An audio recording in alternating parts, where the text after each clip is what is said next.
একটি গল্প বলবো। আমার গল্পের নাম এক পিঁপড়ে এবং এক ঘুঘু পাখি। একদিন এক পিঁপড়ে খুব জল তেষ্টা পেয়েছিল। সে পাশে একটি নদী দেখতে পেল। সে জল খাওয়ার জন্য নদীতে নামলো, কিন্তু নদীর স্রোত তাকে ভাসিয়ে নিয়ে যাচ্ছিল। এই পুরো বিষয়টি এক ঘুঘু পাখি গাছের ডালে বসে দেখছিল। এরপর ঘুঘু পাখিটি ভাবলো কি করে তাকে বাঁচানো যায়। এরপর ঘুঘু পাখিটি এক গাছের পাতা নিয়ে নদীতে ফেলে দিল।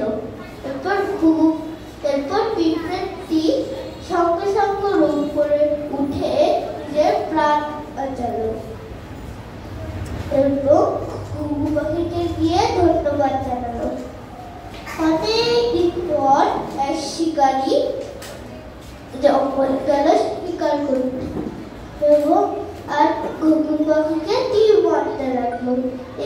তখনই পিঁপড়ে সেদিনের কথা মনে পড়ে গেল। এরপরে পিঁপড়ে আর কোনো উপায় না পেয়ে শিকারীর পায়ে কুটুস করে একটি কামড় মারল। এরপর শিকারীটি তার তীর ফেলে দিলে ওরে বাবা গো বলে নিজের পা চুলকাতে লাগলো।